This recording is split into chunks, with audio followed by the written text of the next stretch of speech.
Telugu one health ప్రేక్షకులకు నమస్కారం. ప్రస్తుతం మనతో పాటు డాక్టర్ ఎంజెడ్ఏ అస్కరి గారు ఉన్నారు. Unani medicine specialist. సార్ నమస్తే సార్. నమస్కారం. సార్ చాలా మందికి అంటే పెళ్ళైన వాళ్ళకి కానీ, పెళ్లి చేసుకోవాలనుకునే వాళ్ళకి కానీ ఈ డౌట్ అందరికీ రైజ్ అవుతూనే ఉంటుంది. అసలు హెల్తీగా ఉండాలంటే, ఒక హెల్తీ ఇండివిడ్యువల్ ఉండాలి అంటే అసలు ఎన్నిసార్లు సెక్స్ చేస్తే మంచిది? వారానికి కానీ, నెలకి కానీ ఇలా చాలా మందికి డౌట్లు ఉంటాయి, వస్తూనే ఉంటాయి అన్నమాట అది.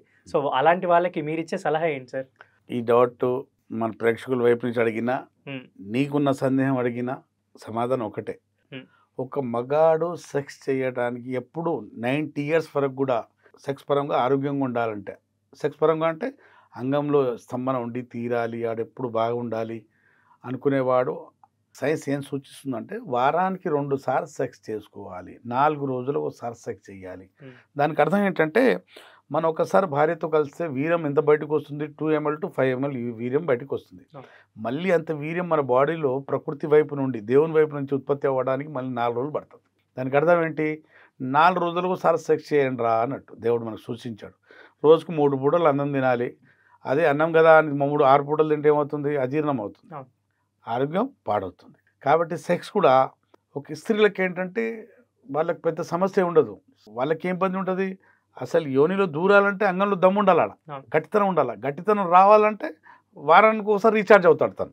యునాని సైన్స్ ఏం చెప్తుందంటే అతిగా సెక్స్ చేసినోడికి మగతనం పోతుంది, అలాగే సెక్స్ చేస్తూ చేస్తూ ఆపినోడి సెక్స్ ఆపేసినా కూడా మన మగతనం పోతుంది. నేను పెళ్లి చేసుకున్నాను అనుకో, నువ్వు పెళ్లి చేసుకున్నావు, ఒక నెల భార్యతో కలుసుకున్నాం, 3 సంవత్సరాల వరకు నేను సెక్స్ చేయకుండా బయట ఉన్నాను. అప్పుడు నా మగతనం తగ్గుతుంటుంది, నీ మగతనం, ఒక మనిషి మగతనం తగ్గుతుంటుంది. ఎందుకంటే మన బాడీలో ఏం ఆర్గాన్ యూజ్ చేయమో, ఇప్పుడు మనం సెక్స్ ఎప్పుడు చేయమో అప్పుడు టెస్టోస్టెరాన్ హార్మోన్ ఉత్పత్తి తగ్గిపోతుంది. రిక్వైర్మెంట్ లేదు కాబట్టి బ్రెయిన్కి ఆర్డర్ దొరకదు, బ్రెయిన్ ఉత్పత్తి చేయించదు, ఆర్డర్ ఇవ్వదు. కాబట్టి సెక్స్ హార్మోన్ తగ్గటం వల్ల కామ కోరికలు, కామశక్తి 2 తగ్గుతుంటాయి. భార్యతో దూరం ఉంటే అంగస్తంభన తగ్గొచ్చు, అలాగే సెక్స్ అతిగా చేసిన అంగస్తంభన తగ్గొచ్చు. కాబట్టి ఒక నార్మల్ ఏంటంటే వారానికి 2 సార్లు సెక్స్ చేసుకుంటూ పోతూ, వారానికి 2 సార్లు, నెలకి 8 సార్లు సెక్స్ చేసుకుంటూ పోతూ 80 సంవత్సరాలు 90 సంవత్సరాలు జీవించే వరకు సెక్స్ చేసుకోవచ్చు. లేదా రోజు చేస్తా, రోజు 2 సార్లు చేస్తా, 3 సార్లు చేస్తా, కంటిన్యూ చేస్తానే 40 yearsలో 45 yearsలో మొత్తం డీలా పడిపోయి మా దగ్గరికి వస్తారు. సార్ ఇప్పుడు మా ఆవిడ కాళ్ళు వేస్తుంది, చేస్తుంది, కానీ అస్సలు చలనం లేదు, అస్సలు కదిలిక లేదు సార్. ఏమయ్యా ముందు విరగదీసేవాడిని సార్ నేను, ఇప్పుడు లేదు సార్. ఈ వయసు ఎంత? 45, 44, 42, ఈ వయసుకు చల్లారిపోయా. అవును సార్. ఎందుకయ్యా? రోజు 4 సార్లు సార్, కొత్తలో రోజు 5 సార్లు, 6 సార్లు, 7 సార్లు రోజు కొత్తలో. దానికన్నా ముందు పెళ్లి కాకముందు 9 సార్లు హస్తప్రయోగం డైలీ. అలా చేసి 40-45 years లోపే మగతనం మొత్తం కోల్పోయి, మగతనం మొత్తం తగ్గిపోయి. అప్పుడు ఇద్దరి మధ్య గొడవలు మొదలవుతాయి. ఏంటి?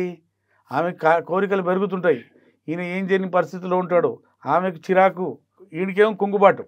అరే నేను భార్య కళ్ళు వేసి కూడా మాట్లాడలేడు, ఎందుకంటే అక్కడ అంగం విస్తరించలేదు కదా. కాబట్టి ఈ పరిస్థితి ఎందుకు వచ్చిందంటే అతిగా హస్తప్రయోగం, అతిగా సెక్స్. మధ్యకాలంలో టైం అవకాశం వస్తే భూత సినిమాలు చూడటం, ఇవన్నీ చేసే వరకు కామశక్తి తగ్గింది, కామ కోరికలు కూడా తగ్గాయి.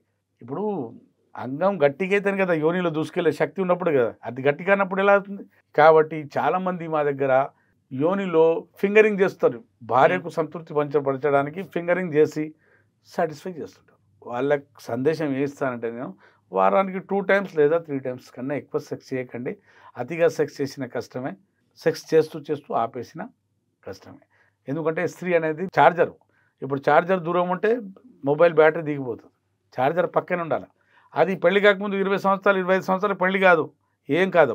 ఇప్పుడు దానికి ఉదాహరణ ఏం చెప్తారంటే కొత్త సెల్స్ ఉంటాయి కదా, షాప్లో 5 సంవత్సరాలు కాదు 10 సంవత్సరాలు ఉన్నా దాని బ్యాటరీ దిగదు. కానీ 2 సార్లు దాన్ని సీల్ చేసి తీసేసి ఓ బ్యాటరీలో వేయి, ఓ ట్రాన్సిస్టర్లో వేయి, దానికి ఆన్ చేసాయి, మళ్ళీ అప్పుడే తీసి మళ్ళీ 2 సెల్స్ బయట పెట్టాయి, టార్చ్ ఇట్లా ఆన్ చేసి బయట పెట్టండి, 2 నెలలు 3 నెలలు బ్యాటరీ దిగిపోతుంది. ఎందుకు? మైనస్ ప్లస్ కలిసినాయి కదా, తర్వాత యూజ్ చేయకపోయినా కూడా బ్యాటరీ దిగిపోతుంది. ఆడ మగ ఎప్పుడు కలుస్తారో అక్కడి నుంచి ఆపేసిన కష్టమే, అతిగా చేసిన కష్టమే. యునాని సైన్స్ ఇప్పుడు నా తరఫు నుంచి నేను చెప్పట్లేదమ్మా, యునాని సైన్స్ ఏం చెప్తుందంటే మెడిసిన్, సిస్టమ్ ఆఫ్ మెడిసిన్. అతిగా సెక్స్ చేస్తే మగతనం పోతుంది, సెక్స్ చేస్తూ ఆపేసిన మగతనం పోతుంది. కాబట్టి చెప్పాను కదా, వారానికి 2 సార్లు ఎన్నో వీడియోలు చెప్పాను. దీని మీద విమర్శలు వచ్చాయి, కామెంట్స్ వచ్చాయి, కాంప్లిమెంట్స్ వచ్చాయి, చాలా వచ్చాయి. కానీ మీరు ఇప్పుడు నువ్వు, నేను, ఇంకా ఎవరైనా మన కెమెరామ్యాన్స్, మన ప్రేక్షకులు చూసిన ప్రేక్షకులకు సందేశం ఏంటంటే వారానికి 2 సార్లు సెక్స్ చేసుకోండి, జీవితంలో హాయిగా ఉండొచ్చు. ఒక విధానంగా చెప్తాను దానికి. ఇంకో రకంగా చెప్పాలంటే ఇప్పుడు నువ్వు బిర్యానీ తినిపిస్తున్నావు, నీ భార్యకు డైలీ చేస్తున్నావు, 40-45 ఇయర్స్ బిర్యానీ తింటుందా, తర్వాత తక్కువ తినదు, బిర్యానీ అడుగుతుంది, మళ్ళీ సెక్స్ అడుగుతుంది. 45 తర్వాత చేయలేకపోతే ముందు రోజు చేసేవాడివి కదా నువ్వు, 4 రోజులు దాని దగ్గర రావట్లేదు. ఇప్పుడు మా దగ్గర ఇవే గొడవలు. మా దగ్గర ఒక జంట వచ్చింది, ఈయన క్యాస్ట్, ఆమె క్యాస్ట్. ఆమె ఇంటి వాళ్ళకి ఎదిరించి పెళ్లి చేసుకుంది. ఆమె ఏమంటుందంటే నా దగ్గరికి వచ్చి కులం చెడ్డ సుఖం దక్కట్లేదు సార్ అంటుంది. ఇప్పుడు మాకు 2 పిల్లలు, పెళ్ళి 6 సంవత్సరాలు, 6 సంవత్సరాలకు బాగానే చేశాడు, ఇప్పుడు చేయలేని పరిస్థితుల్లో ఉన్నాడు. కులం చెడినా కూడా సుఖం దక్కట్లేదు. ఏం సార్ నా పరిస్థితి ఎంతేనా? అసలు ఆరాధిస్తే ఇగో ఇట్లాంటి విషయాలు వెళ్ళినాయి. ట్రీట్మెంట్ అయింది, దేవుని ఇలా స్టార్ట్ అయింది, ఇప్పుడు బాగున్నాడు. ట్రీట్మెంట్ స్టార్ట్ అయింది, ఇప్పుడు దాదాపు నెల అయింది అనుకుంటా. సమ్మకం చేసుకుంటున్నాడు. ఎవరికైనా వస్తాయి సమస్యలు, అంటే మనిషికి వస్తాయి, కాదని కాదు, కానీ మనం తెచ్చుకోవద్దు.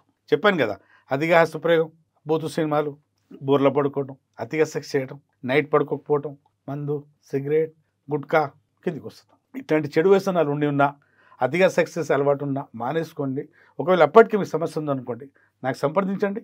ఇట్లాంటి సమస్యతో మీరు యునాని మందులతో శాశ్వతంగా బయటపడవచ్చు. ఏ వయసులో కూడా మీకు అంగస్తమన సమస్య వచ్చినా మీరు బయటపడవచ్చు. అప్పుడు వరకు సెలవు. Thank you.